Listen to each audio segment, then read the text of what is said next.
Rob, did you see this? Microsoft CEO, we all know him, Nadella, looks into the camera and basically says, get ready because we are trimming hard the budget for bonuses and stock awards, and for some of you, there will be no raises. So mighty Microsoft has spoken up and said, unless you are part of the very few, you will not get exceptional compensation raises. And exceptional was like 5 or 6%. That's exceptional?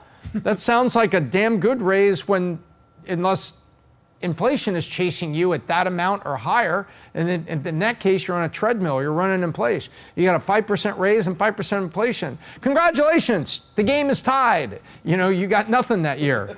It's like, I don't know about you, but I'm not working, I'm not driving.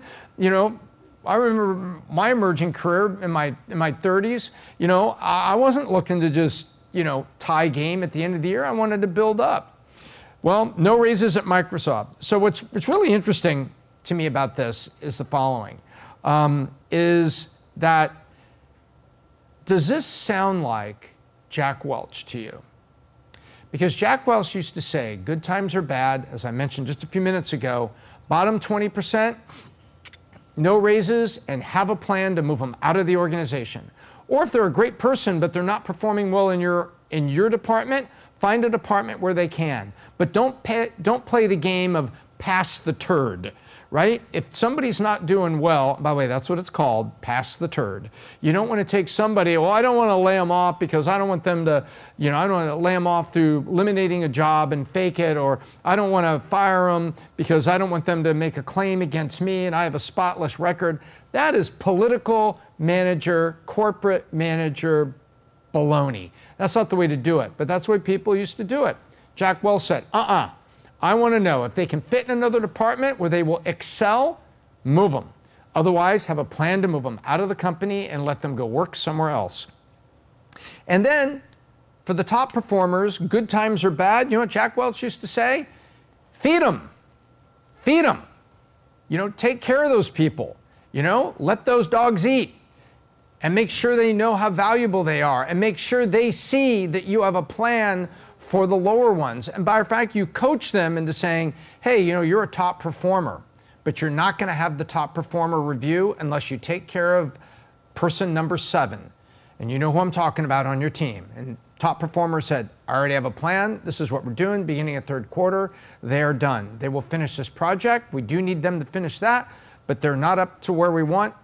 Out of here. And that's where Welch would say, I will see you in January for your talking about your raise. It was very simple. People say it's ruthless. No, you don't run a company to have a nonprofit. That's not the point here. You don't run a company to run it as a nonprofit, which is exactly what Elon Musk said when he came into Twitter. I just bought a $40-some billion nonprofit. And then later we find out after he laid off 80%, he says, you know what? To run a text messaging company at scale on a global basis, I don't exactly need all those people. And I don't need 10 different departments that are working on, responding to political parties asking for people to be canceled, or actively running our own theory on freedom of speech torn up out the window, and we're just going to cancel who we want so that we line up with this ideology and that's our culture. Elon Musk says, no, that's not what we're doing. This is all the people I need. So businesses are not a nonprofit. Just like Elon Musk says, I'm driving to profit. Now he's hired somebody that has a background in advertising. Similar to when Mark Zuckerberg hired Sheryl Sanders to come over and run what?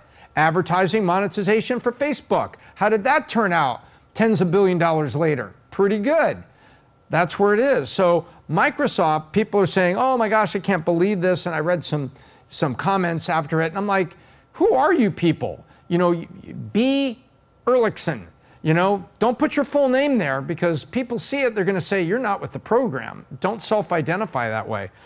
So I think the moral of the story is, if you're running a business and you've got your own small business and you're doing something, if you come to a part right now where you have to limit raises, but you got to take care of your stars, do it. And by the way, what appears it's happened at Microsoft And it's like, my.